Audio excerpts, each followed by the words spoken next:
नमस्कार दोस्तों, आज मैं यहाँ पर बात करने वाला हूँ IT tools and network basics यानी कि ओ लेवल के पहले पेपर M1R5.1 के कुछ महत्वपूर्ण क्वेश्चंस के बारे में। और यहाँ पर मैं आपको सबसे पहले आज चैप्टर 1 यानी कि इंट्रोडक्शन टू कंप्यूटर, आपका जो पहला चैप्टर है इंट्रोडक्शन टू कंप्यूटर, उनके जो महत्वपूर्ण MCQ हैं हम उन्हीं MCQ के बारे में यहाँ पर चर्चा करेंगे। यदि आप हमारे चैनल पर नए हैं तो हमारे चैनल को कृपया सब्सक्राइब ज़रूर करें और अपने बेल आइकन को ज़रूर प्रेस करें ताकि नोटिफिकेशन आपके पास सबसे पहले पहुंचे। आइए यहाँ पर हम अपने क्वेश्चंस को स्टार्ट करते हैं। सबसे पहला क्वेश्चंस आप ध्यानपूर्वक देखें और ये क्वेश्चंस आपके किसी भी एग्ज़ाम के लिए, आप किसी भी एग्ज़ाम की तैयारी कर रहे हैं तो आपके किसी भी एग्ज़ाम के लिए वह जो है बहुत ही बेहतर हो सकता है, क्योंकि यह जो आपके क्वेश्चंस यहाँ पर मिलने वाले हैं यहाँ पे वे क्वेश्चंस CCC में भी ADCA DCA ओ लेवल सभी कंप्यूटर कोर्स के लिए, या फिर आप जो है DLED कर रहे हैं तो DLED में भी आपका एक कंप्यूटर का जो सब्जेक्ट है उससे क्वेश्चंस पूछा जाता है। तो यहाँ पर साथियों हम सबसे पहला क्वेश्चन देखेंगे कि हमारा पहला क्वेश्चन क्या कह रहा है। यहाँ लिखा गया है एक computer that permits multiple user to run program at a same time, यानी कि एक समय में कई उपयोगकर्ताओं को कार्य करने की जो अनुमति देता है वह कंप्यूटर सिस्टम क्या कहलाता है। यानी कि यहाँ पे आप हिंदी में भी अनुवाद देख सकते हैं कि एक कंप्यूटर जो एक ही समय में कई उपयोगकर्ताओं को प्रोग्राम चलाने की अनुमति देता है, ऐसे कंप्यूटर सिस्टम्स को क्या कहा जाएगा। तो याद रखें जो उनके ऑपरेटिंग सिस्टम होते हैं वे ऑपरेटिंग सिस्टम हमारे मल्टीटास्किंग ऑपरेटिंग सिस्टम होते हैं। कौन से होते हैं? मल्टीटास्किंग ऑपरेटिंग सिस्टम होते हैं। तो नेक्स्ट क्वेश्चन की तरफ बढ़ेंगे हम। आइए दूसरा क्वेश्चन हमारा है यहाँ पे साथियों, OTP स्टैंड्स फॉर, यानी कि OTP का क्या अर्थ है। यानी कि OTP आप सभी जानते हैं कि जो OTP होती है वो या तो हमारी 4 डिजिट की हो सकती है या फिर हमारी 6 डिजिट की हो सकती है। याद रखें क्वेश्चन पूछे जाते हैं कि जो OTP होती है वो कितनी डिजिट की होती है, तो आप याद रखें कि ये हमारा एक अल्फ़ा न्यूमेरिक कोड भी हो सकता है, ये 4 से 6 डिजिट के हो सकते हैं हमारे। तो OTP का पूरा अर्थ क्या है, OTP का पूर्ण रूप क्या है, तो आपको पता है कि जो OTP होता है वन टाइम पासवर्ड या वन टाइम पिन के नाम से भी जाना जाता है। तो हमारा यहाँ पे जो ऑप्शन दिख रहा है, सबसे पहले देखें यहाँ वंस टाइम पासवर्ड है तो ये तो आपका गलत है। वन में ऑन लिखा हुआ है तो ये भी हमारा गलत हो सकता है। और दूसरी चीज़ यहाँ पे हम जो सही हमारा आंसर होगा वह हमारा C होगा, यानी कि वन टाइम पासवर्ड, यही हमारा करेक्ट आंसर होगा। आइए नेक्स्ट क्वेश्चन की तरफ बढ़ें। अब यहाँ पर आपका थर्ड क्वेश्चन है, name of the first super computer developed in India, यानी कि भारत में विकसित पहले सुपर कंप्यूटर का क्या नाम है। तो हम जानते हैं कि जो भारत में निर्मित पहला सुपर कंप्यूटर है वो कौन सा है, हमारा परम 8000, यानी कि जो हमारा भारत में निर्मित पहला सुपर कंप्यूटर है वो परम 8000 है। तो इस तरीके से हम क्या करेंगे, हम यहाँ पे अपने उत्तर को सही करेंगे। आइए अगले क्वेश्चन की तरफ बढ़ें। नेक्स्ट है हमारा आर्टिफिशियल इंटेलिजेंस, यानी कि अगला क्वेश्चन कह रहा है AI किसके बारे में। AI artificial intelligence is associated with which generation, यानी कि आर्टिफिशियल इंटेलिजेंस किस पीढ़ी से जुड़ा हुआ है। तो मित्रों आप 5 जनरेशन्स जो हैं, आपकी जो 5 जनरेशन हैं कंप्यूटर में, आप उनका अगर अध्ययन किए हैं तो आपको उसमें मिलता है कि जो फर्स्ट जनरेशन है, पहली पीढ़ी में तो वैक्यूम ट्यूब यूज हुआ था। पहली पीढ़ी में जो ये आपकी फर्स्ट जनरेशन है इसमें वैक्यूम ट्यूब यूज हुआ था, जिसके जो निर्माता थे वो जॉन एम्ब्रोस फ्लेमिंग जी थे। और जो हमारी सेकेंड जनरेशन है, सेकेंड जनरेशन में ट्रांजिस्टर का यूज हुआ था, जिसके निर्माता विलियम शॉकली जी हैं। और जो हमारी 5th जनरेशन है, जी हाँ यहाँ पे जो हमारी 5th जनरेशन है, 5th जनरेशन में ही हमारी AI यूज की गई, यानी कि आर्टिफिशियल इंटेलिजेंस यूज की गई। तो याद रखें कि जो हमारी आर्टिफिशियल इंटेलिजेंस है वो किस पीढ़ी से जुड़ी हुई है, तो हम कहेंगे वो हमारी 5th जनरेशन से जुड़ी हुई है। क्योंकि 4th जनरेशन में साथियों आपका यहाँ पर ULSI, कौन सा साथियों, ULSI यूज किया गया था और VLSI यूज किया गया था। आइए नेक्स्ट क्वेश्चन की तरफ बढ़ते हैं हम यहाँ पर साथियों। अगला क्वेश्चन है हमारा, which is not an operating system service given to user, यानी कि इनमें से कौन सी ऑपरेटिंग सिस्टम सेवा उपयोगकर्ताओं को नहीं दी जाती है। यानी कि कहा जा रहा है कि इसमें से बताइए जो हमारा ऑपरेटिंग सिस्टम होता है वह इनमें से कौन कौन से फंक्शंस को ऑपरेट करता है। जैसे सबसे पहला फंक्शन आपके सामने लिखा है प्रोसेसर मैनेजमेंट। तो आपको मालूम है कि जो ऑपरेटिंग सिस्टम होता है उसके कई फंक्शंस होते हैं, जैसे प्रोसेसर मैनेजमेंट है, इनपुट आउटपुट मैनेजमेंट है, सिक्योरिटी मैनेजमेंट है, फाइल मैनेजमेंट है, मेमोरी मैनेजमेंट है। तो ये सब कार्य हमारे ऑपरेटिंग सिस्टम के द्वारा किए जाते हैं। तो यहाँ पे हमारा एक फंक्शन लिखा है कि उसमें नहीं है, तो याद रखें कि हमारा प्रोसेसर मैनेजमेंट भी करता है, इनपुट आउटपुट मैनेजमेंट भी करता है, फाइल मैनेजमेंट भी करता है, लेकिन हमारे कंपाइलेशन का मैनेजमेंट नहीं करता है। याद रखें। तो आपका इसमें जो सही उत्तर होगा वो क्या होगा साथियों, कंपाइलेशन की प्रोसेस हमारे ऑपरेटिंग सिस्टम के द्वारा यानी कि ऑपरेटिंग सिस्टम के फंक्शंस में नहीं होते हैं। आइए नेक्स्ट क्वेश्चन की तरफ बढ़ते हैं हम। अगला क्वेश्चन है हमारा, सॉफ्टवेयर जिसे स्वतंत्र रूप से विकसित और संशोधित किया जाता है, यानी कि ऐसा सॉफ्टवेयर बताएं। लिखा है which is developed and modified freely is called. आप जानते हैं कि जो आपका फर्स्ट चैप्टर है उसमें आपको एक ओएसएस सॉफ्टवेयर पढ़ाया जाता है, यानी कि ओपन सोर्स सॉफ्टवेयर, या जो ओपन सोर्स सॉफ्टवेयर होता है यह ऐसा सॉफ्टवेयर है जिसको किसी भी उपयोगकर्ता के द्वारा फ्रीली एक्सेस किया भी जा सकता है और अपने अनुसार उसको मॉडिफाई भी किया जा सकता है। तो यहाँ पे हमारा जो राइट आंसर होगा वह ओएसएस होगा, यानी कि इसका फुल फॉर्म होता है open source software. Next question है हमारा, अगला क्वेश्चन है साथियों, which of the following is an open source software. यहाँ पे आपको देखिए ओपन सोर्स सॉफ्टवेयर का फुल फॉर्म भी मिल चुका है, यानी कि ओएसएस का। अब यहाँ पे पूछा जा रहा है निम्नलिखित में से कौन सा एक ओपन सोर्स सॉफ्टवेयर है। तो हम आप जानते हैं कि जो फोटोशॉप है, एमएस ऑफिस है, स्काइप है, ये सभी हमारे तो आते हैं प्रॉपराइटरी में, यानी कि मालिकाना हक वाले सॉफ्टवेयर, जिसमें क्या होता है कॉपीराइट का अधिकार उसके डेवलपर के पास होता है और डेवलपर से हमें क्या लेना होता है, लाइसेंस लेना होता है, परचेज करना होता है, तब हम उसको एक्सेस कर सकते हैं। लेकिन आज लिब्रे ऑफिस यानी कि जो हमारा लिब्रे ऑफिस है यह हमारा एक ऐसा सॉफ्टवेयर है साथियों, ये हमारा एक ओएसएस सॉफ्टवेयर है, ओपन सोर्स सॉफ्टवेयर है, जिसको हम फ्रीली एक्सेस कर सकते हैं। इसीलिए इसको हम कौन से सॉफ्टवेयर के नाम से जानेंगे, ओपन सोर्स सॉफ्टवेयर के नाम से जानेंगे। तो इसका राइट आंसर डी होगा, लिब्रे ऑफिस। आइए अगले क्वेश्चन की तरफ बढ़ें।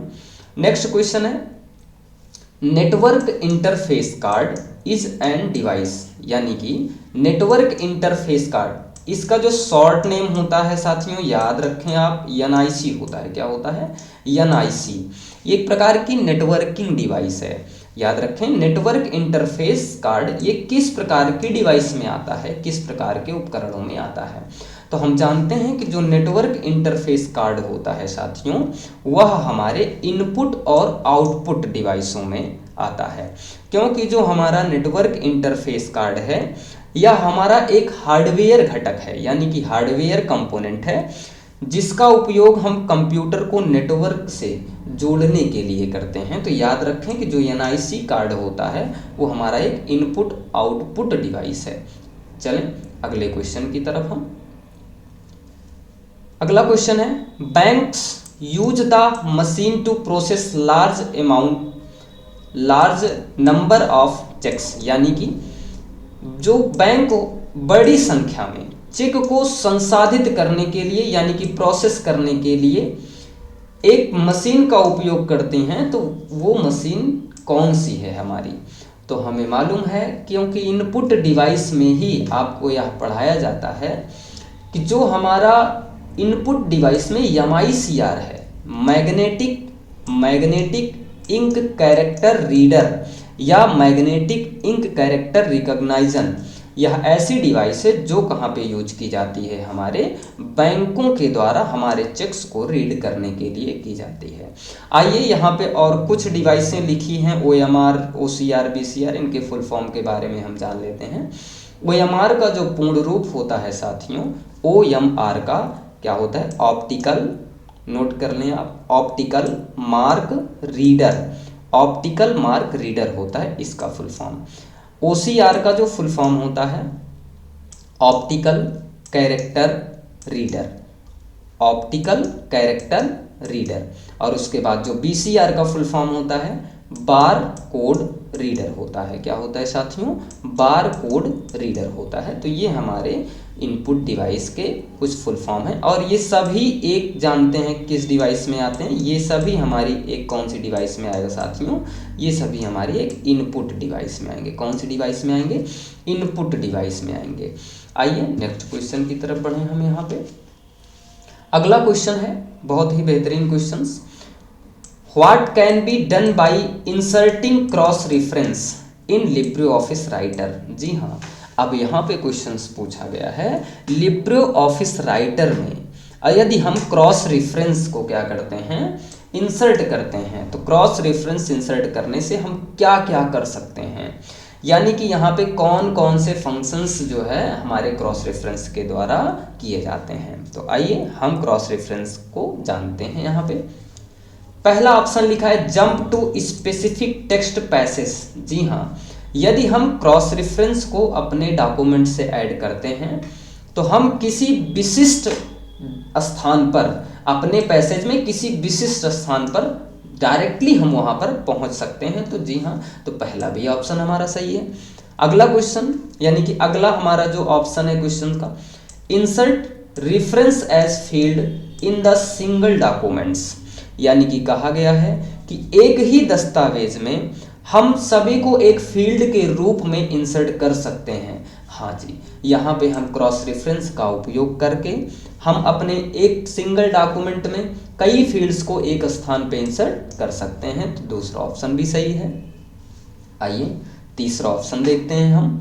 लिखा गया use objects with caption and bookmark as targets, यानी कि यहाँ पे कहा जा रहा है कैप्शन और जो बुकमार्क वाले ऑब्जेक्ट्स होते हैं उनको भी हम एक एज अ टारगेट के रूप में यूज कर सकते हैं। तो ये भी ऑप्शन क्या है हमारा, सही है।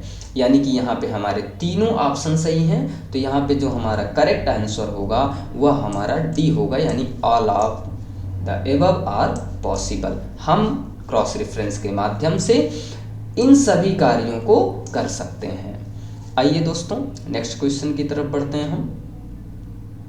लिखा गया है which of the following is an input device, यानी कि पहले चैप्टर में ही आपको यह मिलने वाला होगा इनपुट और आउटपुट डिवाइस। तो इनपुट डिवाइस से काफ़ी सारे क्वेश्चंस पूछे जाते हैं। तो इनपुट निम्न में से बताएं कौन सा एक इनपुट डिवाइस है। तो हमें मालूम होना चाहिए कि इनपुट डिवाइस कौन कौन सी हैं। तो सबसे पहली चीज़ आपके सामने जो ऑप्शंस दिख रहे हैं, लिखा है स्क्रीन, लिखा है स्पीकर, लिखा है कीबोर्ड, लिखा है प्रिंटर, लिखा है। तो यहाँ पे हमारा जो करेक्ट आंसर होने वाला है वह कौन होगा हमारा साथियों, कीबोर्ड। क्योंकि आप जानते हैं कि जो लाइट पेन है, कीबोर्ड है, माउस है, जॉयस्टिक है ना, OMR है, OCR है, BCR है, ये सभी हमारी इनपुट डिवाइसों के अंतर्गत आते हैं। आइए अगले क्वेश्चन की तरफ बढ़ें। तो इसका राइट आंसर क्या होगा, कीबोर्ड होगा। आइए नेक्स्ट क्वेश्चन देखेंगे। अगला क्वेश्चन है हमारा communication software and operating system are example of. जी हाँ, यहाँ पे ध्यान दें, यह जो क्वेश्चन है आपके सॉफ्टवेयर से क्वेश्चन पूछे गए हैं, सॉफ्टवेयर टॉपिक से क्वेश्चन लिया गया है। तो सबसे पहले यहाँ पर आपको देखने को मिलेगा कि लिखा है कम्युनिकेशन सॉफ्टवेयर और ऑपरेटिंग सिस्टम, वो किसके उदाहरण होते हैं। तो आपको मालूम है कि जो सॉफ्टवेयर होता है, सॉफ्टवेयर प्रोग्रामों का एक समूह है जो हमारे कंप्यूटर सिस्टम को यह बताता है कि हमें कब कौन सा कार्य कैसे करना है। और इसके उदाहरण में आप लोगों को यह बताया गया है कि जैसे जो हमारा कम्युनिकेशन सॉफ्टवेयर और ऑपरेटिंग सिस्टम होता है, ये हमारे एक एग्जाम्पल हैं किसके, हमारे सिस्टम सॉफ्टवेयर के।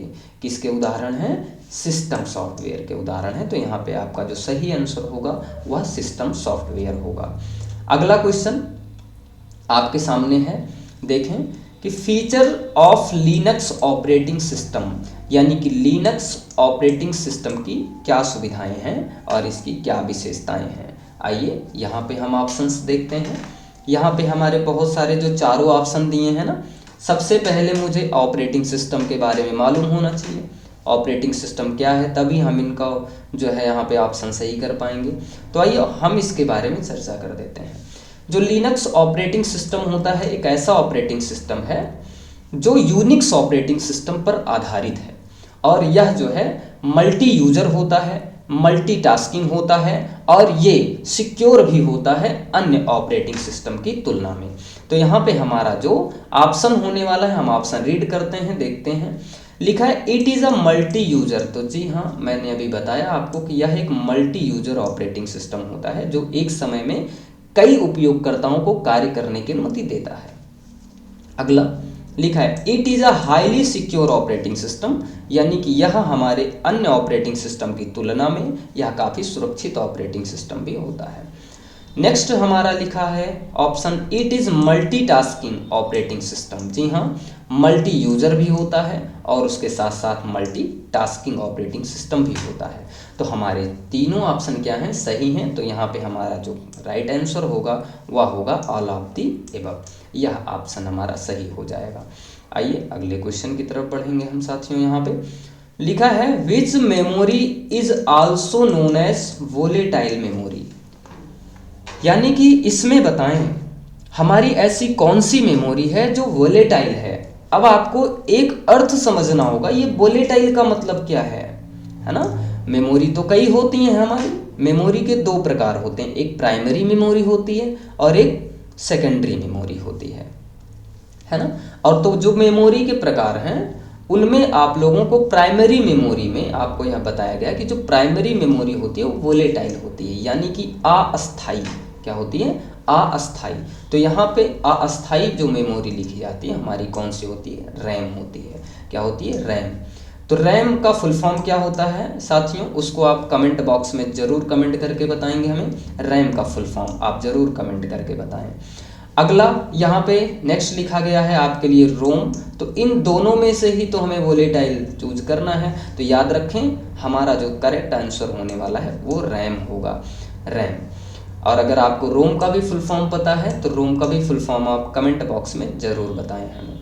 नेक्स्ट अगला क्वेश्चन है हमारा which device are used to playing computer gaming, यानी कि कंप्यूटर गेमिंग के लिए कौन सी डिवाइस का उपयोग किया जाता है। तो यहाँ पे हम अपनी डिवाइसों को देखेंगे। कंप्यूटर गेमिंग के लिए कौन सी डिवाइस का उपयोग किया जाता है, तो यहाँ पे देखें जॉयस्टिक लिखा है, कीबोर्ड लिखा है, OMR लिखा है, MICR लिखा है। तो यहाँ पे हमारा जो राइट आंसर होने वाला है वह हमारा जॉयस्टिक है। कौन सा है, जॉयस्टिक है साथियों। इसके बाद नेक्स्ट क्वेश्चन है हमारा MICR का पूर्ण रूप लिखें, यानी कि MICR का क्या पूर्ण रूप होता है। तो देखें आप MICR का उपयोग मैंने अभी बताया था कि इसका उपयोग बैंकों में किया जाता है। कहाँ पे किया जाता है, बैंकों में किया जाता है। तो आइए हम इसके पूर्ण रूप के बारे में देखते हैं। यहाँ पे हमारे पास चारों ऑप्शन जो दिखाई दे रहे हैं उसको जरूर रीड करें, क्योंकि इसमें स्पेलिंग एरर्स भी हो सकती हैं। देखें आप मैग्नेटिक इंक में देखें यहाँ पे इंक गलत लिखा गया है और कैरेक्टर रीडर हमारा तो सही है, लेकिन यहाँ पे ये भी ऑप्शन हमारा सही नहीं होगा।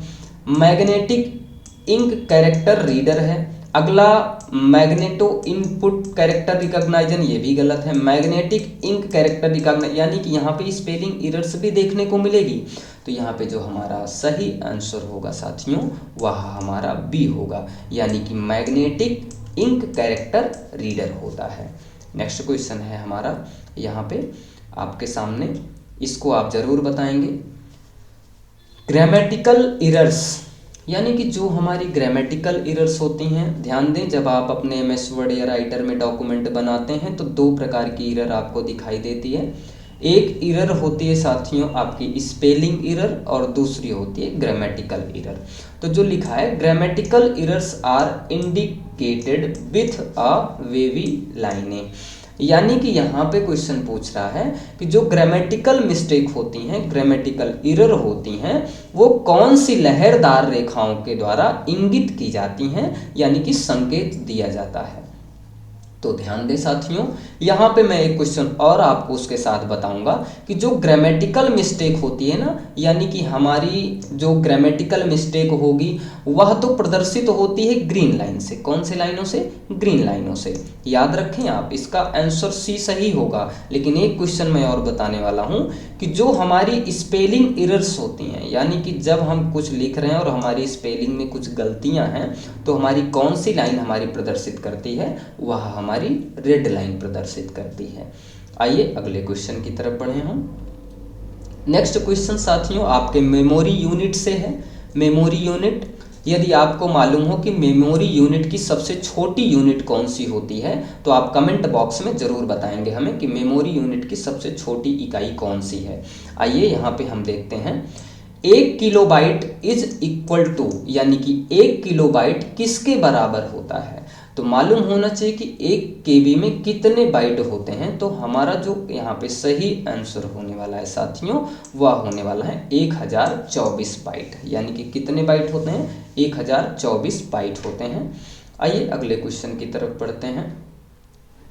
नेक्स्ट क्वेश्चन है यहाँ पे आपके सामने, which task can perform by operating system in computer, यानी कि हमारे ऑपरेटिंग सिस्टम के द्वारा कौन से कार्य किए जा सकते हैं। तो ध्यान दें, अभी ऊपर ही ऑपरेटिंग सिस्टम से मैंने क्वेश्चंस में बताया था कि ऑपरेटिंग सिस्टम का जो फंक्शन होता है, यानी कि कार्य होता है, लिखा है आपके सामने मेमोरी मैनेजर, यानी कि मेमोरी मैनेजमेंट करना, प्रोसेसर मैनेजमेंट करना, डिवाइस मैनेजमेंट करना, फाइल मैनेजमेंट करना, और उसके साथ साथ में इनपुट और आउटपुट मैनेजमेंट करना। ये सभी कार्य हमारे ऑपरेटिंग सिस्टम के द्वारा किए जाते हैं। तो यहाँ पे हम देखते हैं, ऑप्शन में मिलाते हैं और कौन सा ऑप्शन सही है उसको देखेंगे। तो यहाँ पे तो हमारे चारों ऑप्शन सही हैं, यानी कि A B C D। तो देखें यहाँ पे A B C D जिसमें हो उसको आप सही करें। तो यहाँ पे हमारा पहला ऑप्शन क्या है? ये सही है। आइए अपने सबसे लास्ट क्वेश्चन की तरफ बढ़ते हैं साथियों अपनी क्लास के। यहाँ पे आपको हम सबसे लास्ट क्वेश्चंस में आपको यहाँ पर बताने वाले हैं माइक्रो प्रोसेसर के बारे में। ध्यान दें, लिखा है dash is also known as microprocessor. इनमें से बताएं हम किसको माइक्रो प्रोसेसर के रूप में जानते हैं। और आपको मालूम होगा ब्रेन ऑफ कंप्यूटर किसे कहा जाता है, तो आप कमेंट बॉक्स में ज़रूर बताएं ब्रेन ऑफ कंप्यूटर किसे कहा जाता है। तो यहाँ पे आपका माइक्रो प्रोसेसर के रूप में किसे जाना जाएगा, तो हमारा जो सही आंसर होगा साथियों, सही उत्तर होगा, वह कौन होता है? हमारा CPU। CPU का पूर्ण रूप जो होता है सेंट्रल प्रोसेसिंग यूनिट होता है। क्या होता है? सेंट्रल प्रोसेसिंग यूनिट होता है। तो साथियों आज की क्लास यहीं तक, मिलेंगे आपसे और भी इम्पॉर्टेंट क्वेश्चंस के साथ में अपनी अगली क्लास में। जय हिंद।